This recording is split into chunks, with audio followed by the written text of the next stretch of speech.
Hi, this is Eric Lehman, and welcome to a powerful Monday episode edition of the Game Changer Movement Virtual Living Room. I'm Eric Lehman, and I am the curator of the Game Changer Movement, and it is, as you might tell from the shininess of my face, it's a warm day here in Ithaca, and here we are 8 days in or so after the most recent world-changing event. And I mean, in a way, anything that happens, big or small, changes the world in some way. However, there are some events that make a larger ripple and also present a larger opportunity for healing. And so before I get into the updates and what's upcoming with in the Game Changer Movement, I just wanted to share a few observations about what I've witnessed. And I've said before that I don't watch too much of the mainstream network news. And so much of what I take in from a global perspective comes in through messages from friends who feel it's important for me to know something or know about something, or from like NPR while I'm driving to and from somewhere. And what I've been hearing, especially as some of the remembrance and memorial services are taking place for the people, at least the 49 people who lost their lives immediately from the shootings and killings in Orlando. I'm learning that we're evolving. You know, like the conversation is deepening, and you know, when this event first happened, we wanted to blame it on ISIS, and then there were conversations that just, in a way, wanted to say that it was just one person being crazy, you know, one person acting in rage, and you know, whatever it means to individualize something. And I feel like individualization has so many different ramifications. You know, when we try to put something on an individual, we can say, oh, Hitler was just a crazy guy that a lot of people listened to, and the people who listened to him could explain away their behaviors by just following orders. And you know, that's an acceptable way of looking at things, except for the fact that it isn't. In a way, you know, I mean, my belief system, my values point to a collective heart, a collective soul, a collective mind, and a collective body. So when something happens to our collective body, we all feel that pain. And that's why, you know, in a way, the Sandy Hook shootings hurt my heart so much. You know, I didn't know anyone directly who was immediately affected, you know, in the Sandy Hook shootings, yet it hit a part of me that I didn't even necessarily know I had before it happened. And so and there were a lot of events leading up to that moment that had me sensitized as opposed to desensitized to that level of violence or that place. And I feel like so here's where it becomes personal. Like, you know, the Sandy Hook shootings and the shootings at a dance club become personal.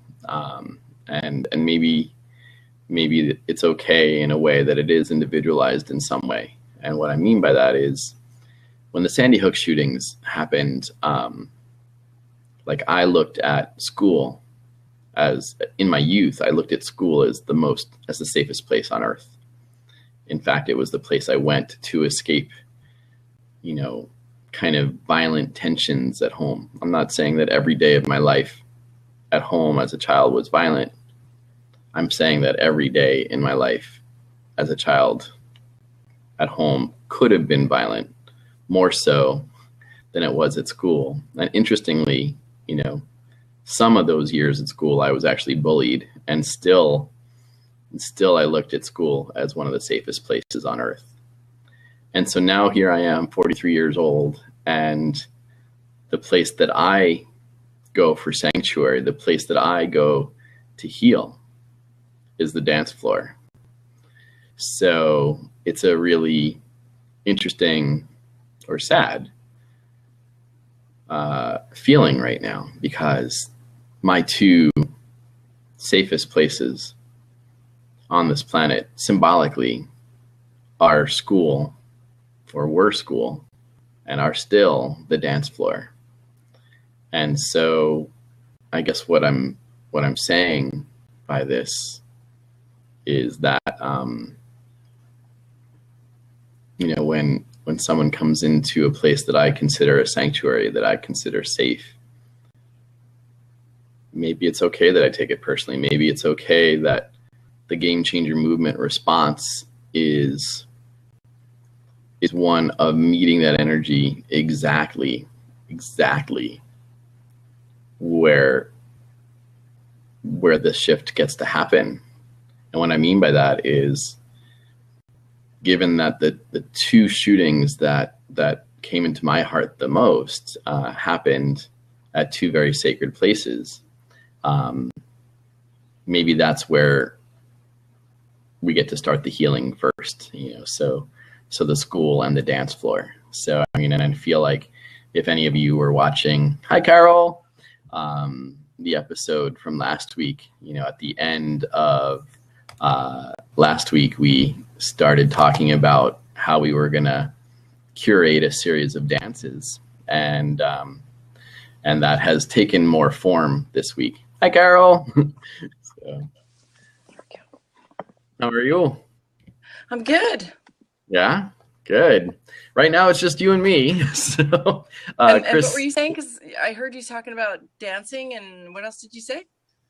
Well, I was talking about how, looking back at the, what happened in 2012, with the shootings at Sandy Hook, and then the most recent shootings, like just looking at the fact that these killings happened at the two places that I have gone to or currently go to for sanctuary, so, and I guess that's where I was thinking, that it's okay to sort of take it personally, and in a way, kind of in response to these actions,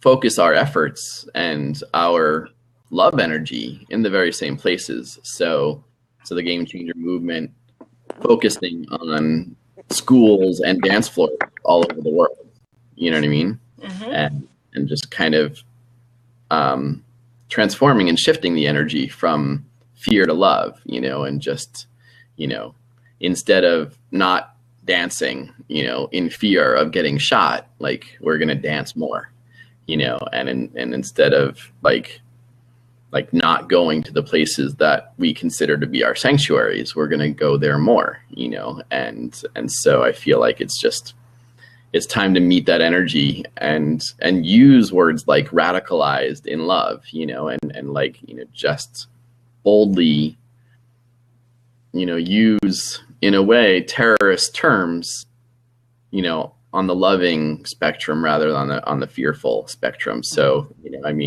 I feel today radicalized in love, and a lot of the readings, like a lot of the things that we're even noticing on a cosmic or what would you call it, like energy frequency. Yeah. And just, whether you believe in, kind of Venus's effect on, our energy, or you just read the paper,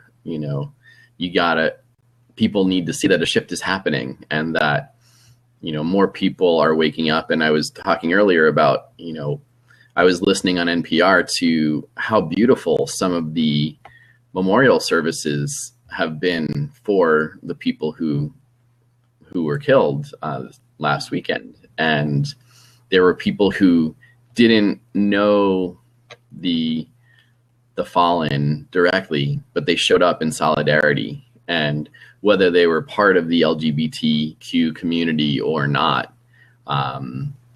it was a moment where Orlando came together, and people are starting to look at each other differently, and they're starting to just, way back when I was in high school, a beautiful soul by the name of Dan Brune committed suicide, and he did it in my schoolyard, and whether you knew Dan or not,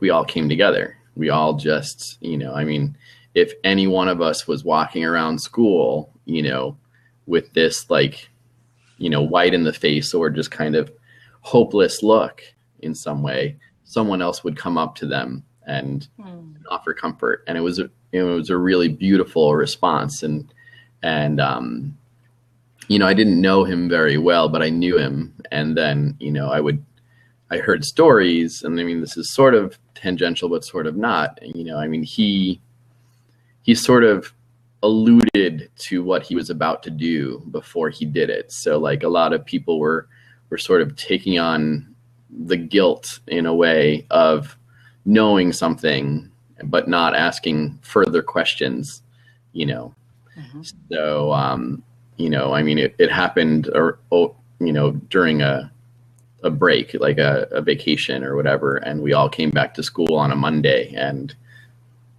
there he was on the backstop in the baseball field. And so it was a really, I share this now because I feel like, all these events that have happened, prepare us in a way for being more and more human with each other, and to just, instead of, building walls, around people's humanness and people's shadows, it's important for us to just come together and say, what does this mean for you? And are you going to do anything differently because, other people who went out dancing, are no longer here?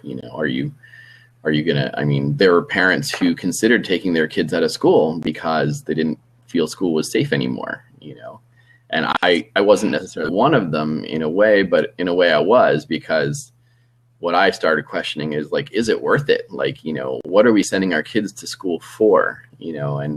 And what are the trade-offs? Are there trade-offs? And, all these questions that we've sort of just accepted, when I was a new parent, it was just accepted that at a certain age, you'll start putting your kids on a school bus and entrusting this group of people to care for and fill our kids with knowledge, that, in some way we think, or we agree, or by not questioning it, we passively, condone what's being, taught to our kids.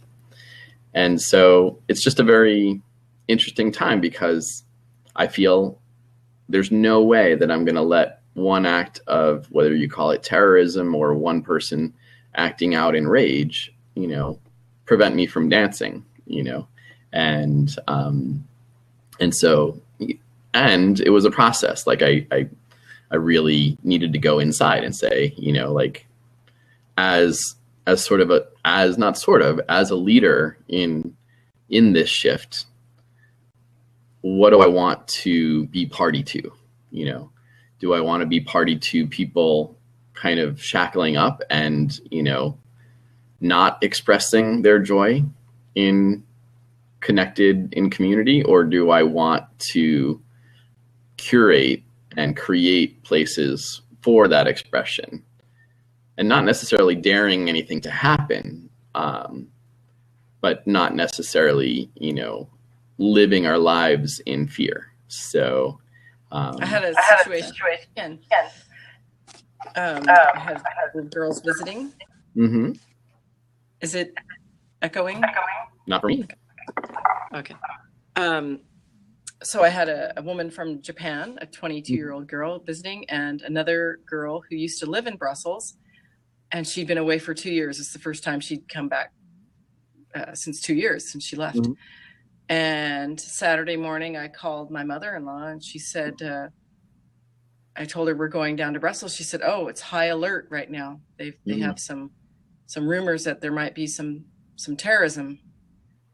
And I said to myself, I'm going to take these girls down there, and we're going to go, and we will be mindful, and we will look. And we went down there, and we had an amazing time. Mm-hmm. They actually stayed longer, and they watched the soccer game of Brussels, Belgium against Ireland. Mm-hmm. And then the next morning, we heard that during that time, 12 people were arrested that were plotting something. Wow. And so you just don't know. And so on Sunday, the train station was closed, and there was fear going around, and we had an amazing day on Saturday. It could have turned out differently, but it didn't. And it didn't prevent us from enjoying Brussels and going and having amazing food and a beer, you know. But you just never know when something like that's going to occur, and you cannot not live. Mm-hmm. Yeah, and I mean, I feel like, I don't know if it was Mahatma Gandhi who said this, or Arun Gandhi who, you know, relayed other words of other people, but he believes that if it's your time to go, you know, you'll trip over a crack in the sidewalk, and that'll be how you go. But if it's not your day to go, like, all the assassin's bullets won't reach you, you know, and so, like, I feel emboldened in that in that energy, and so, you know, it's almost like, you know, like one of the expressions that used to fuel me, or like the quotes were like, dance like nobody's watching, and, you know, love like you've never been hurt before, and I feel like the flip side, you know, is also true. It's like we should dance like everyone's watching. And yeah, I like that as well. I feel more of that.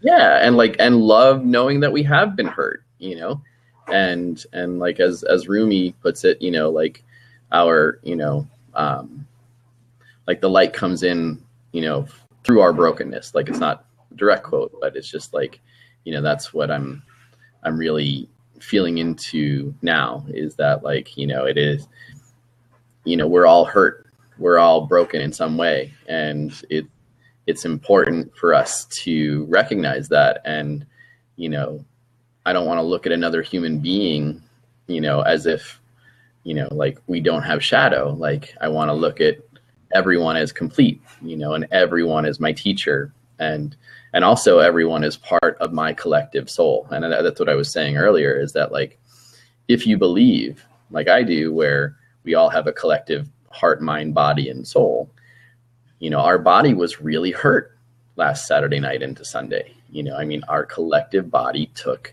a major hit. And so now we're in that healing process, and we're also, you know, needing to love as if we've been hurt before, because we have, you know, and to recognize that and love anyway is actually, in a way, probably the most courageous act we can, you know, be said. Part of, you know. So rather than, I mean, and I think Marianne Williamson puts it really well, is like, we can't over spiritualize this, you know what I mean? Like, we can't, you know, I mean, you and I have both read this book, Radical Forgiveness, and of course, you know, on the cosmic level, like, you know, there's a mega lesson in this for us. On that same note, like, part of the lesson is learning how to grieve together, and learning how to heal together, and learning how to come together in a different and new way, and figure out how to move on, how to grieve, you know, because I think in some way our grieving tools have been dulled or numbed for a while. Like we don't know how to collectively grieve, and many folks in the spiritual world, and I've been party to this, in years past, where I'm just like, oh, everything happens for a reason. And I was almost I was almost able to just, like stoically, not show emotion when all that was appropriate to do was cry. You know what I mean? So, and I feel like that's the thing is like, this week I found myself every once in a while just crying, and just like, okay, there's energy here and there's time to release a painful energy, and crying is what there is to do. And, I used to need to cry with someone in order for it to sort of count. But like now it's okay that I just, I cry alone, and wherever I am, I just pull over or whatever, and I just let it out, and I don't bottle it up anymore because I don't want to get an ulcer. I don't, you know what I mean? I want to just experience my humanness wherever I am, whether I'm in community or not. But I guess that's why I brought up, my high school years, is that like, my school came together as a collective heart, and I feel like our school ground is now more global, and, with the connective material of the internet, we can all experience this energy, we can all hear the news instantly. I mean, I'm sure there were, digital cameras, connected to cell phones, recording, taking this in, and it was like you were almost able to be beamed into that energy, while it was happening, I mean, and like, there's no time ever before that this technology has met with this community. So I guess with that said, it's more and more evident to me that we are living in a time where it would almost be ignorant to think that we didn't have a collective heart, mind, body, and soul. Like, I mean, the fibers of, fiber optics are bringing us all together, and so I feel like, and it's not so smooth segue into like the future actions of the Game Changer movement, but like, we're about to show up in Manchester and participate in a hack day, and, help be with a community of youth who know that they are here to make a contribution in the tech space. And, and what I love about the folks that I've conversed with at, who at Hack Manchester is what they call it. Like, they realize that they're filling an amazing gap, that where schools leave off and parents don't yet know in a way. And so like they're taking that to heart, and they're, and I feel like they are, they're protective of that energy as well. Like, cause they know that they're in a really amazing space. And that's why we are, first going to Manchester as observers and participants, but mostly observers. So we're gonna, learn how to respect the sanctuary that they've already created, and from that level of respect and experience, that's how we'll go forward.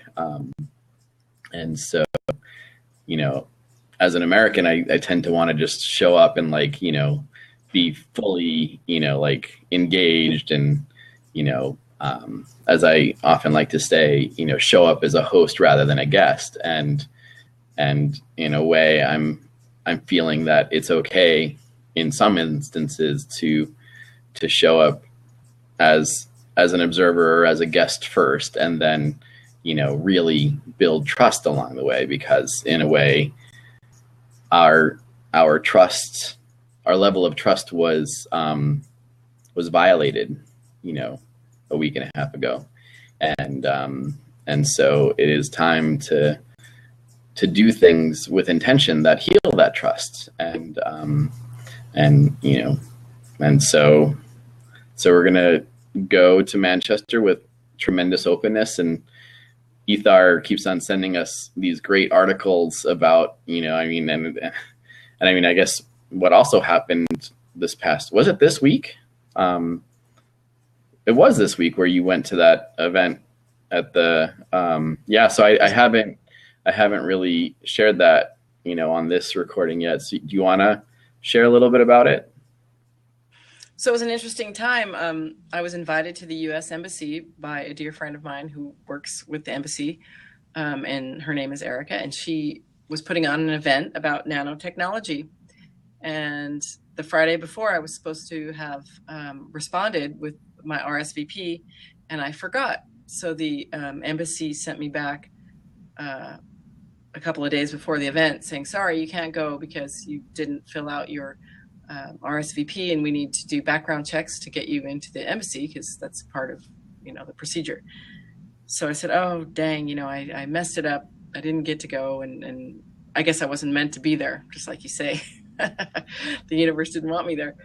And then I told Erica that I wasn't going to be able to make it, and she said, oh no, I'll get you in. And she got me in. And when I arrived and sat down and the speaker started talking, the first few words out of his mouth were art, science,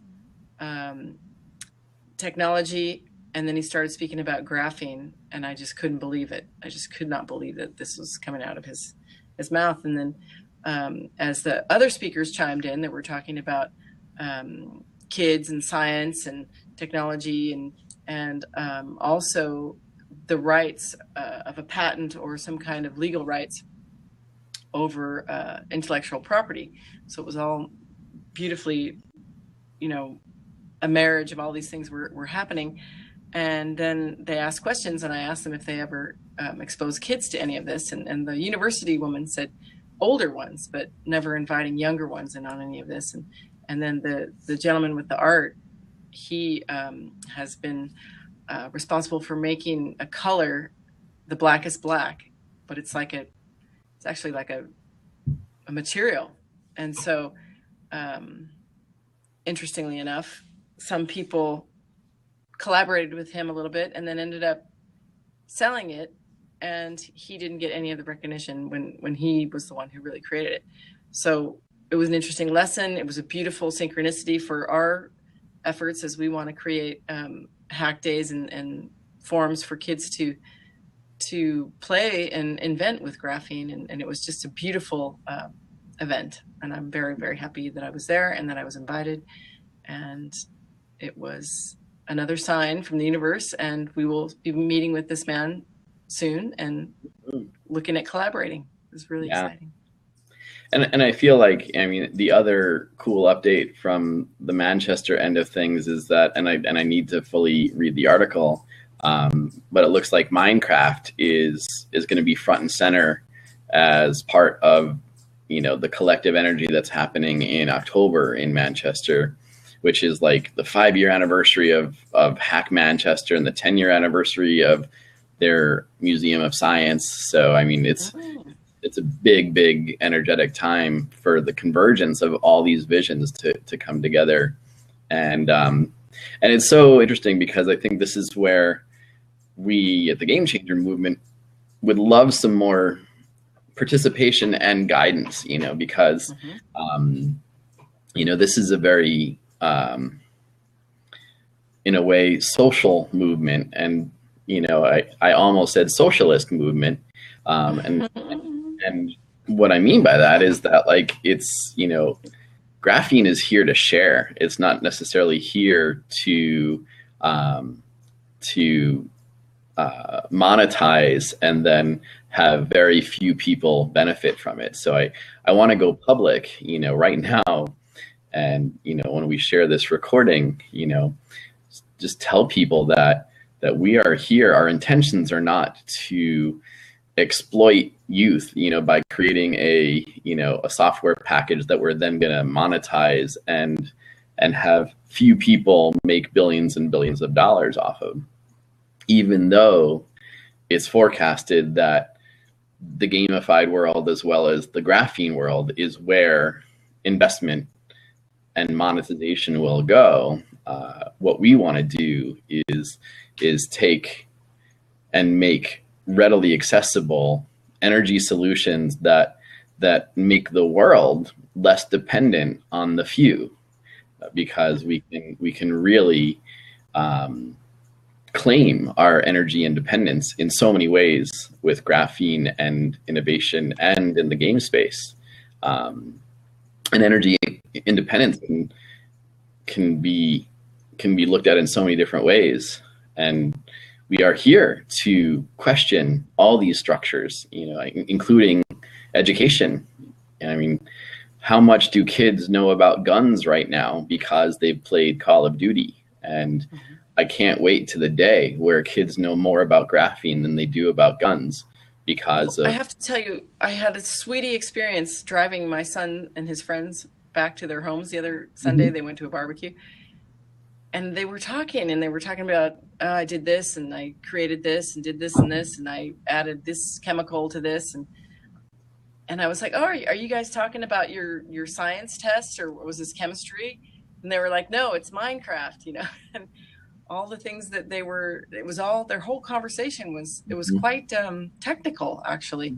Oh, sure. Involving substances. And it was so sweet, because I really thought they were talking about the tests that they had just taken at school, because they had their exams. And I was quite excited to know it was in the game realm, and it was kind of like the graphene model. Well, I mean, and I love hearing that story, because, one of the first witnessing, like I watched my son on a playground, and he and this boy were enthralled in this conversation where they had the best eye contact I had ever seen. It was almost like a lover's gaze. They were just entranced with each other, and I witnessed it from afar. And then I walked closer and closer to the conversation, to the point where I learned that it was all about Minecraft. It was just 100%. They were just sharing their unique experiences in this kind of universal playground, that they can meet up anytime, day or night, in the Minecraft playground, whether they're at home or on their cell phones or wherever they are in the world. So, and that's another place where we experience this collective mind, body, heart, and soul. And so who are we to, shun that? Who are we to say that that's not the right place, for people to be? I mean, screens are a beautiful technology, and for us to, kind of tell our kids that there's something wrong with, how they're spending a great majority of their time, it would just build a chasm. So, I mean, that's where I'm so glad that the Game Changer movement has evolved to see that light and to be part in the energy that will change that game, and literally, help kids know more about inventing on the, the design table or the craft table in Minecraft. And when we throw the properties of graphene into that dimension, we're also doing another thing, because we're meeting kids exactly where they are. They're in the Minecraft playground right now. So, about a year ago, we were just trying to reinvent the wheel.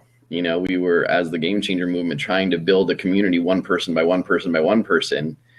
And now we're just going to meet people where they already are, and that's what I love about this platform-based world, rather than a an individual-based world. And so we can go to the platform where there are already millions of people present, and we can add a unique ingredient, being graphene, and we can join that community and show up as a host, and I feel like that's the cool part of what platforms are, as compared to this assembly line, punch your time card structure of what they probably call the third industrial revolution. But we are, as the folks at the World Economic Forum said, we're definitely in the fourth, industrial revolution. And so it's just great, it's great to share stories, and eventually, have more kids represented on this blab. We had a few weeks in a row where kids were informed about this blab, and they came on board, and it was a very lively discussion, and some of them left more hopeful than they had ever felt, because it was the first time that they felt listened to by adults, and so so I feel like we do have some trust to rebuild with our kids, because we're the people that invented the games that became the digital babysitters, the electronic babysitters in the first place. And so so now it's our turn to rebuild that trust, and to tell our kids we care about the content that they take in, and we want to reinforce those stories that you heard, in your car, and or on the train ride or wherever, and to really engage, because you could have rolled your eyes and said, "Oh, Minecraft, that silly game," but instead you're like, "Oh, cool!" And then, where, not that we need to roll our eyes, but where we can inquire is in the school building, and we can say, here's this tremendous educational tool. Why isn't it in school? And games are the best teachers that I've ever experienced, and when I was a student at Cornell, I used to play chess in advance of exams, and people would question me, why aren't you studying? And I'm like, well, I've studied, but now I want to see if my mind works, so it doesn't matter what if you can't access it during the time of the test, so when I played chess, it was a way to freshen up my cognitive, processing abilities, regardless of the information that was, stored inside, so, and it was interesting because, a lot of people would pull all-nighters and cram, and, I may have stayed up late, but I would stay up late playing a few games of chess. And then when I felt, my mind in flow, I would go to bed and then wake up and, freshen up on the bold print, have a little kind of cheat sheet in my head. And then I would go take my test, and it worked out okay. And on the flip side, I wasn't motivated by grades. I was motivated by actually, learning and feeling the awesome energy flow of your mind meeting what you think and being able to access it. And so I don't know what that all means, but there's another story that I don't know if I've fully shared. I shared some of it, but so I was driving through town early last week, and just out of the clear blue, I saw this bumper sticker, and it said these 3 words that only ring a bell because of my experience in 8th grade biology. And the 3 words were: ontogeny recapitulates phylogeny, which I don't fully remember all of the words I wrote, but every single person in that 8th grade bio class was, one of our last of the year's assignment, right around this time, was to write this huge paper on how ontogeny recapitulates phylogeny. And so, 20-something, almost 30-something years later, I see this bumper sticker, and then I post on Facebook, what that story was. And then people from my high school and junior high experience, start commiserating. And then, I didn't tell you this part, but I was reconnected with that very biology teacher. And so now he is like my 5,000th friend on Facebook. And so it's like, it's really amazing. And I guess what I love about it is that I got to say thank you. And I said, you know, because there was like kind of a conversation that transpired after I posted what I posted. And then he said, you know, see the difference one teacher can make or something like that. And then I was able to say thank you. I said, I never forgot you. And, you know, he and I had a very interesting kind of thing going with each other, because he knew I had more of a passion for geology than I did for biology.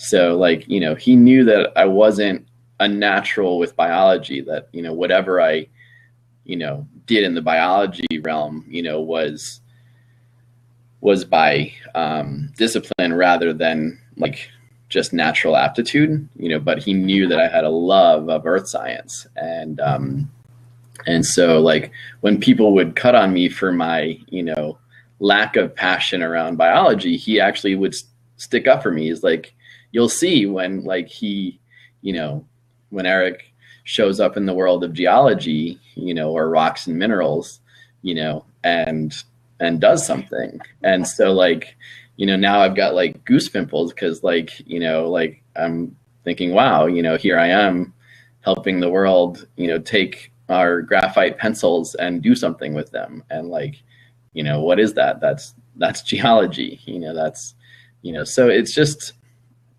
I'm just feeling really grateful, you know, that this path in a way is individualized. You know, I was talking about like what it means to be individualized, and, you know, early on before you came on board, and like the difference between, you know, blaming the acts of last week on terrorism, you know, and ISIS, or just saying, oh no, we're safer now because it was just one person acting out of individual rage, you know, and in a way, it really doesn't matter, you know, that person's intentions. If we, you know, take that to mean, you know, that we as a collective are no longer as safe, you know, then it might as well have been ISIS, you know, because if we're willing to change, you know, how we as individuals, you know, react to things or live out our lives, you know, based on the craziness of one individual or the craziness of one belief system, you know, we're still living our lives, you know, in deference to other people's, you know, craziness. And I feel like, you know, Marianne Williamson and a lot of other people talk about, you know, when a cell in our bodies, you know, acts as an individual rather than, you know, part of a collective, we call it a cancer, you know, and I feel like, you know, we need, as a collective body, we need to admit that our collective body has cancer, you know, right now, and that healing is necessary, you know, and doing things differently than we did before, you know. And as Einstein says, like we can't solve problems with the energy, you know, or in the frequency that created them. So it's time, you know, as individuals and as collectives to, you know, first change our energy and then change our thinking and then change how we show up, you know, so that we can change the larger game, you know. So it feels really good to be a leader in this, and to be a co-leader with you, you know, and to share these stories and to lean into this dream and in a way, you know, have the universe, you know, guide us. And, you know, I mean, it was funny because, you know, as soon as you said, you know, that you got a word from the embassy, like my gut said, oh, you know, Eric is going to get you in, you know, and I'm so very glad that you went. And, you know, I'm just, you know, I'm excited to learn what it means. You know, I mean, I did some kind of investigation last night on what it means for the world to have something known as the blackest black. And it's not just art, and it's not just nanotechnology. There are real world applications that will help us, and the expression that they used, I actually wrote it down because it was pretty profound. Let's see where it is. Where did I put it? It was, so the blackest black will help us work out what they sort of call the signal to noise ratio. And so if what's so cool about the blackest black is that you actually don't see wrinkles, you don't, they kind of jokingly say that a dress made out of the blackest black will not be very good for women with curves, because it will show them as sort of a flat screen, and because the blackest black just absorbs so much light, so I mean, and how cool is it in a way, in this contrast of a life, because we look at ourselves as light beings, and yet graphene is this cool substance that absorbs light, and doesn't let it bounce around in a way. And so it's really cool, like yin and yang, there's aspects of graphene that are tremendously transparent and see-through, and we want to be that as well. And we also, want to be the light for the world where there is none, so it's all a really awesome metaphor. And I feel like being part of the Game Changer movement, as we are learning this awareness, learning about the different cancers that we're gonna get to heal, get to rather than have to heal.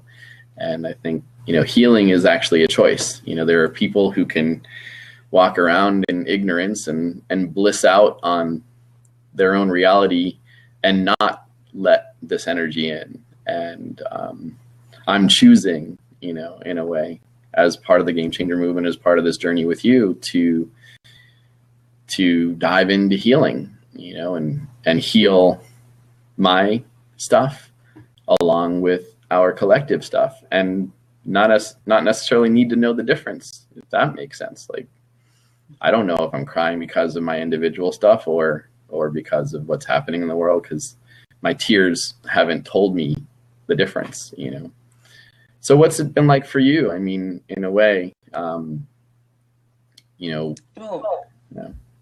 I feel right now very, how would I say, I'm expanding in the love to the point of, it's a beautiful detachment. And I also feel it's creating awareness. I do feel very, very sad for all the people who passed and all their families. And I just hope that this situation brings more light and more awareness and more conscious decision making for the people who, have to deal with these laws, and people who are selling guns and all those things, that if there could just be some raising of consciousness in all this and changing, who gets their hands on these guns, and why do we, have these type of assault weapons in the first place? And, for the average human, not, maybe the military, yes, but for the average Joe on the street, they don't need to be having that. In my view. Sure. And I mean, I think there's more and more opportunity for transformation. And I guess what I love about, just being recognized as a leader in the Game Changer movement is people are now starting to send articles to me and, kind of the Game Changer page itself. And, someone was talking about how there's people who are grinding down guns into metal and making art out of them, so transformation is happening left and right. And the other thing that, I mean, you and I both listened to Marianne Williamson, who presented just a really beautiful testimony and just prescriptive medicine, in terms of how to really be part of healing. And she also said that it's just, there is no single answer to this, and I think that's the other point is that I know that as part of the Game Changer movement, we are addressing one aspect of change, of the change process. We're not addressing it all, and we're getting underneath. Like I used to, in my spiritual sense, say, oh well, it's not about the guns, it's about the desire to pull the trigger. And now as I'm evolving, I'm like, well, it's both. It's not about the guns. If this guy did not have an AR-57, 15, right, more people would be alive today. And that's just the truth of the matter. And I think that's what I love about Marianne Williamson, in her path, because, she's like, some people do get over spiritual and say everything's perfect. And I was part of that, and there's part of me that still believes in, perfect imperfection or imperfect perfection or whatever it means. And,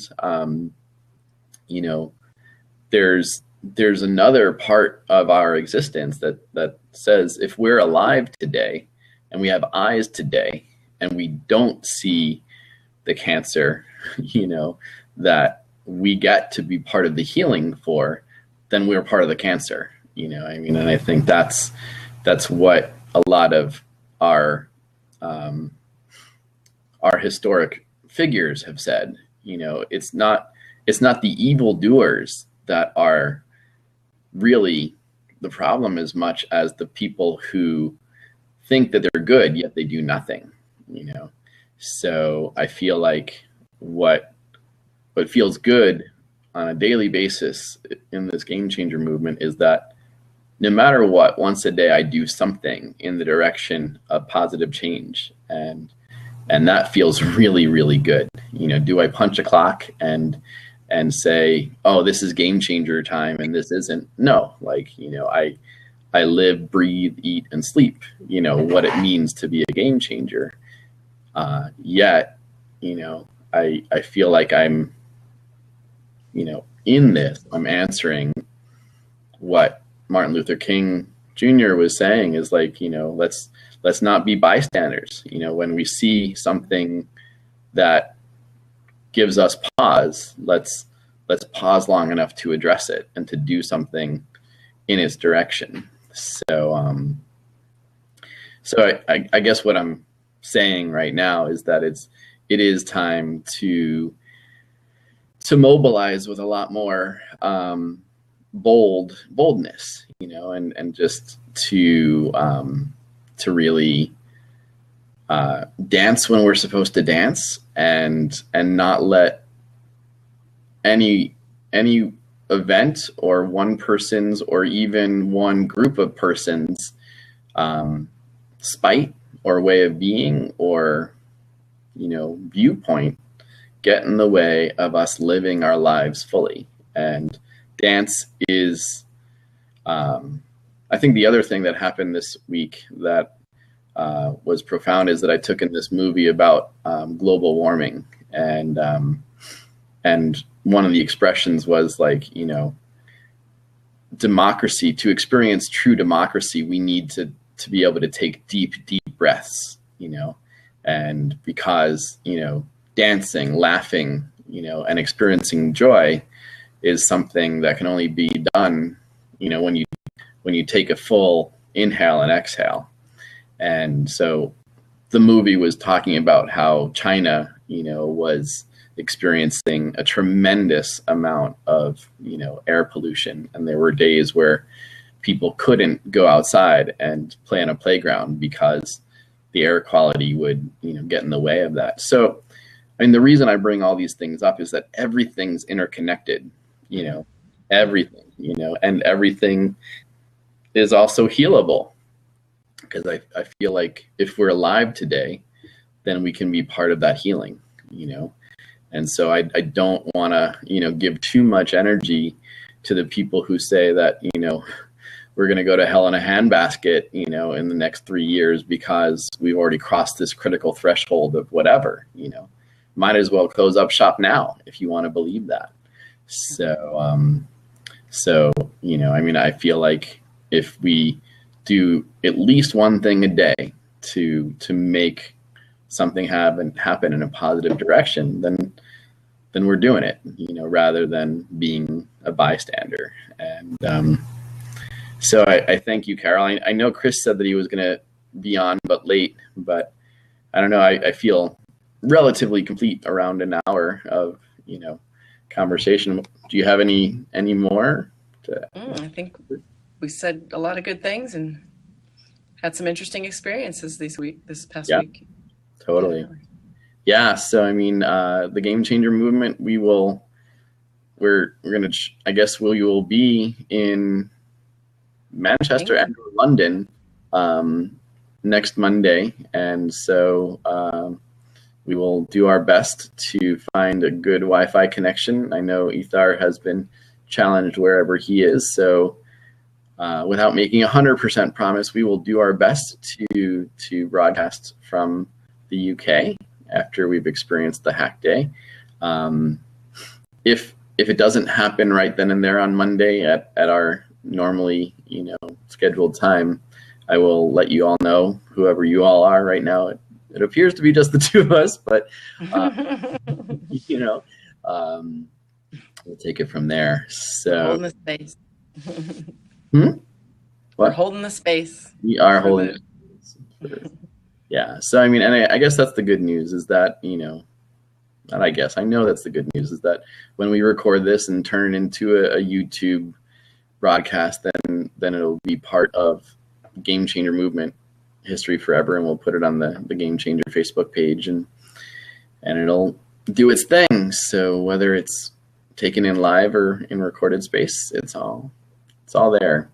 So thank you, Carol, once again for joining in from Brussels. And I know it's 9:30 your time, so time to fall asleep and get ready for the next day.